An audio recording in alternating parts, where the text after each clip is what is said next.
Ya, baik, terima kasih. Kita akan mulakan. Bismillahirrahmanirrahim. Assalamualaikum warahmatullahi wabarakatuh. Alhamdulillahirrabbilalamin. Wassalatu wassalamu ala asrafil anbiya'i wal mursalin habibana wa nabiyyana Muhammadin sallallahu alaihi wasallam wa ala alihi wa ashabihi wa man tabi'ahum bi ihsanin ila yaumiddin wa ba'd. Qala Allah Ta'ala fi kitabihil karim. A'udzu billahi minasyaitonir rajim. Bismillahirrahmanirrahim. Alhaakumut takatsur hatta zurtumul maqabir. Kalla saufa ta'lamun. Thumma kalla saufa ta'lamun. Kalla law ta'lamuna ilmal yaqin latarawunnal jahim. Thumma latarawunnaha 'ainal yaqin. Thumma latus'alunna yawma idzin 'anin na'im. Wa qala Rasulullah sallallahu alaihi wasallam, wa man salaka tariqan yaltamisu fihi ilman sahhalallahu lahu bihi tariqan ilal jannah.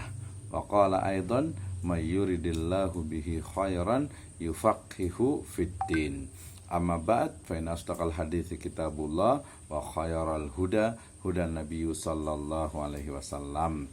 Alhamdulillah, asyukrulillah alladzi an'ama alaina fi hadhil lailah nastati an nastamir dirasatana fi manhajul bahas. Terima kasih atas kehadirannya. Pada kesempatan kali ini kita akan membahas bersama terkait dengan metode penelitian di mata kuliah metodologi penelitian, ya. Dan hari ini saya akan bahas tentang mix method, ya, dari paradigma hingga mahakarya.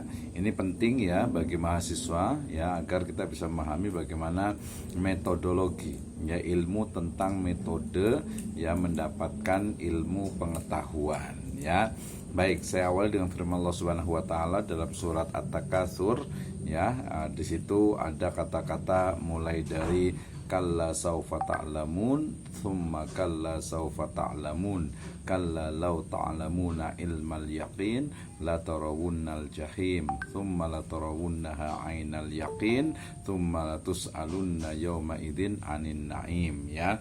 Di situ minimal ada dua kata. Pertama adalah ilmul yakin, ya, atau ilmal yakin, dan juga ainul yakin atau ainal yakin. Jadi ada tahapan dalam mencapai sebuah keyakinan, ya, melalui tentu saja dengan metode, ya, yang keyakinan, ya, atau sebuah kebenaran yang didasarkan kepada ilmu atau ilmul yakin, dan ada juga yang didasarkan kepada ainul yakin atau indera penglihatan. Secara umum adalah panca indera. Sehingga ayat ini sebenarnya dalam konteks riset metodologi sebenarnya berbicara tentang bagaimana sebuah keyakinan yang muncul dari sebuah kebenaran yang dihasilkan juga dari metode penelitian itu dalam Islam itu mestinya sampai kepada hakul yakin, ya.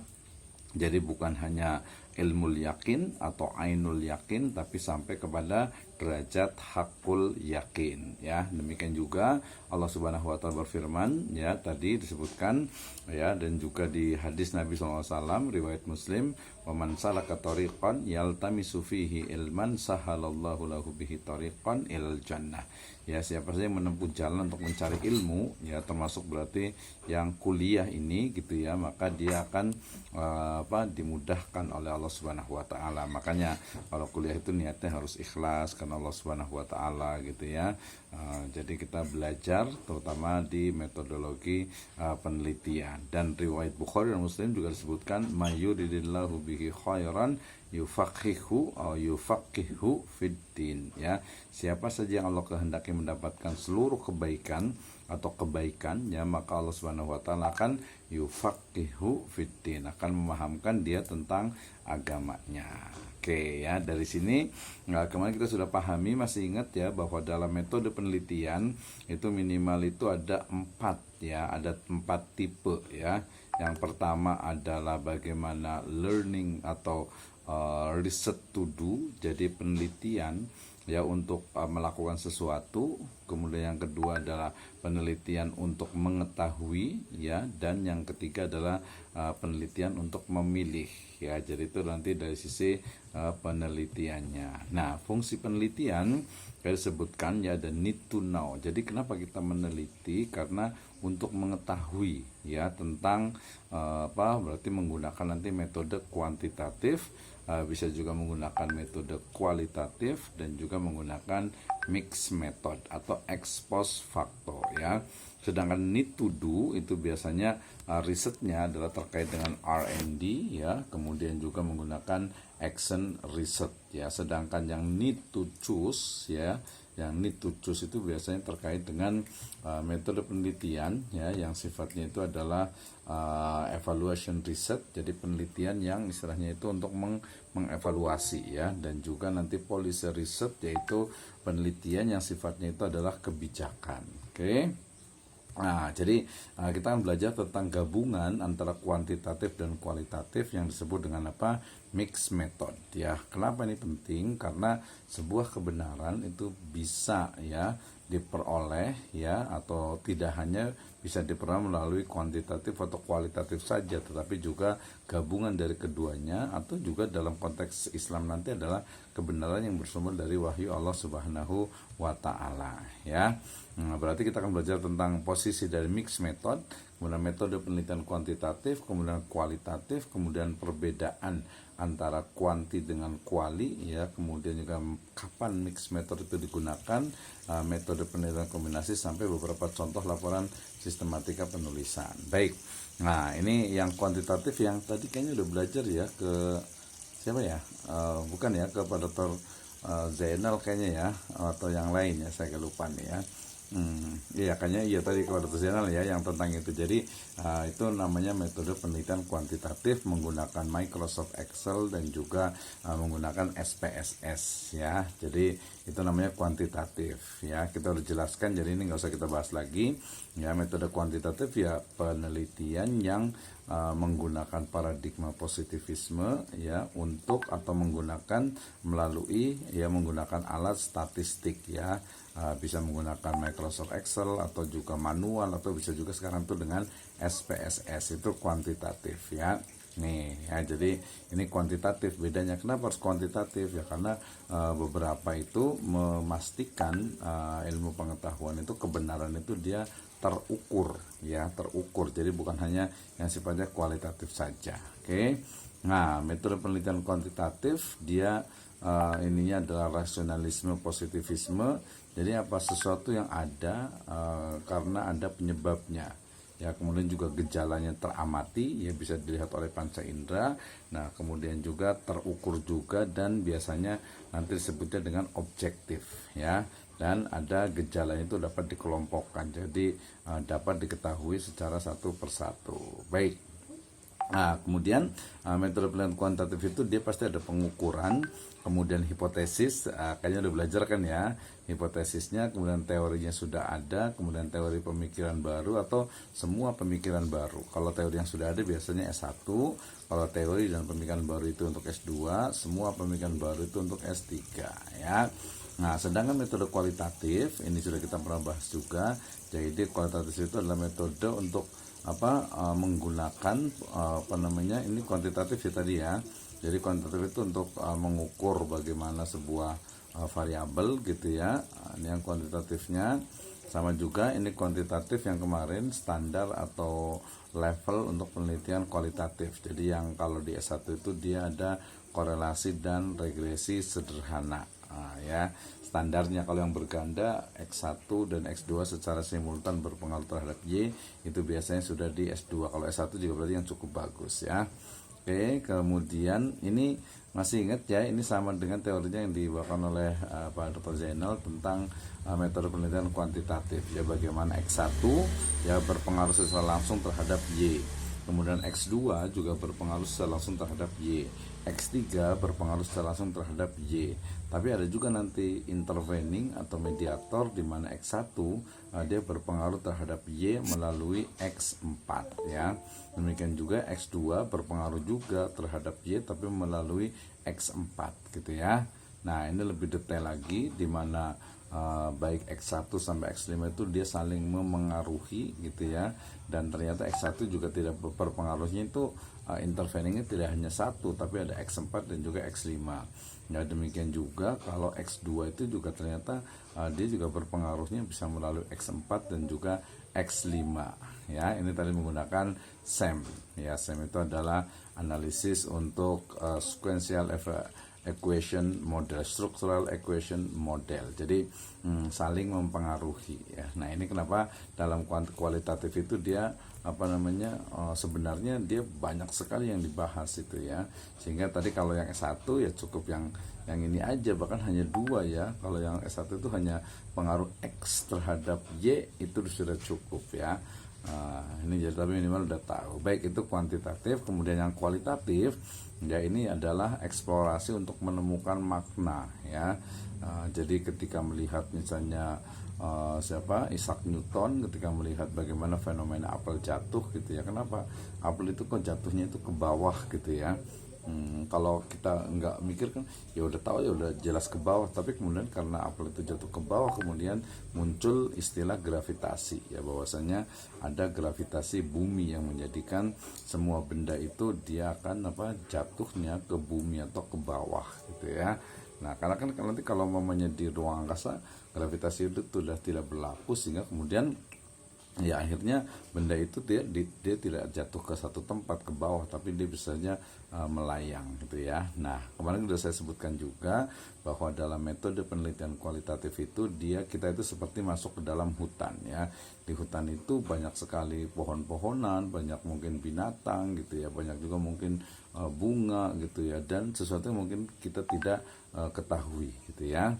Nah, metode penelitian kualitatif itu adalah metode penelitian yang berlandaskan pada paradigma empirisme ya, post-positivisme, interpretif, konstruktif ya, digunakan untuk meneliti pada kondisi objek yang alamiah, di mana peneliti adalah sebagai instrumen kunci ya. Jadi kalau di kuantitatif instrumennya itu adalah kuesioner, tapi kalau di kualitatif instrumennya itu adalah peneliti itu sendiri ya, melalui observasi, wawancara, dokumentasi gitu ya. Jadi peneliti itu adalah sebagai tool atau sebagai istilahnya itu instrumen penelitian ya. Nah, kemudian sama juga dalam kualitatif juga itu ada yang paling rendah itu ada deskriptif kualitatif, yang kedua adalah memahami keunikan fenomena, kemudian memastikan kebenaran data, kemudian penelitian proses interaksi sosial, mengkonstruksi pemahaman, menemukan hipotesis sampai memberi makna. Jadi secara umum kualitatif itu adalah memberi makna ya. Misalnya nih ya, penelitian kualitatif itu adalah penelitian yang dia tidak menggunakan angka. Kenapa? Karena memang tidak membutuhkan angka. Misalnya kita mau mendeskripsikan rumah ya, antara satu peneliti dengan peneliti yang lain bisa jadi berbeda gitu ya. Ketika kita melihat rumah ini misalnya, ini berarti rumahnya orang kaya lah ya, tapi kayaknya nggak kaya banget sih gitu ya, tapi kaya lah gitu ya. Nanti kalau kaya sekali itu rumahnya besar, kemudian tiangnya juga banyak biasanya gitu ya, tapi ini cukup sulit. Nah, ketika kita mendeskripsikan rumah ini gitu ya, maka itu adalah kualitatif, mulai dari tiangnya, mulai dari bahan gentengnya, kemudian bunga-bunga yang ada di depannya, itu deskriptif ya.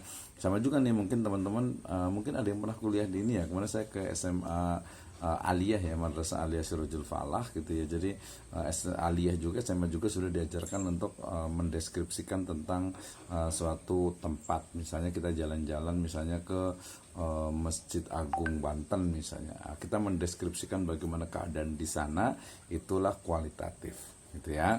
Oke, kemudian juga kita memahami makna ya, makna dari satu fenomena. Misalnya kalau di Bogor itu masih ada suka pas hari Bogor itu biasanya ada kayak pokoknya inilah orang yang bawa tenda gitu, bawa makanan gitu ya, saya sampai lupa tuh namanya, pokoknya ya mirip-mirip seperti ini. Kalau ini kan di Jawa Tengah, di Yogyakarta, kenapa mereka bawa sayuran, kemudian juga buah-buahan dibuat pegunungan gitu ya.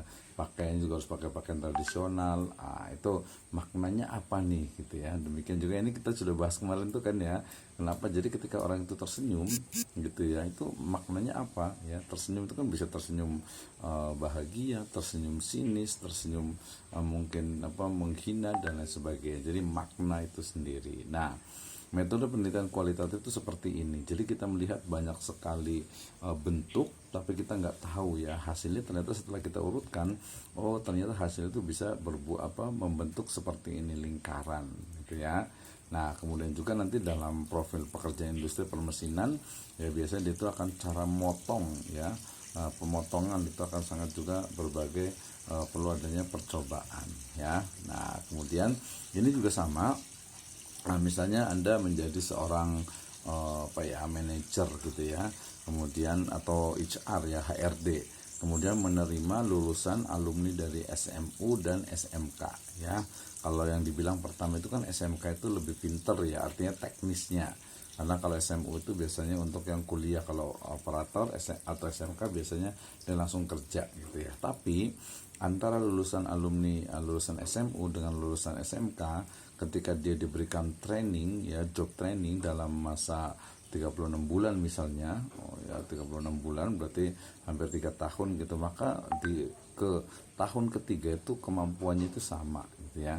Makanya kita yang kuliah di sini di Sirajul Falah gitu ya, ketika kita punya kemampuan lebih ya, kita bisa bersaing dengan kampus-kampus yang lainnya, bahkan dengan kampus negeri, selama kita belajarnya serius. Kemudian juga nanti kalau ada yang kurang paham ditanyakan gitu ya, dan lain sebagainya. Oke. Nah, kemudian ini juga salah satu dari hasil penelitian kualitatif ya yang pernah kita sebutkan. Jadi energi negatif itu adalah mengeluh, dendam, pembohong, murung, pahit, benci, cemburu, malas, acuh, palsu, putus asa, curiga, egois, depresi, banyak lah itu yang negatif-negatif yang membuat kita itu tidak nyaman gitu ya. Nah, tapi yang membuat energi yang kita buat hidup itu lebih nyaman, lebih tenang itu adalah murah hati, kemudian memaafkan, kemudian jujur, kemudian kasih, lemah lembut, semangat, bersyukur, sabar, bahagia, sukacita, inspiratif, kreatif, peduli, tidak egois, dan yang lainnya. Jadi itu akan membawa kepada hal yang sifatnya positif ya.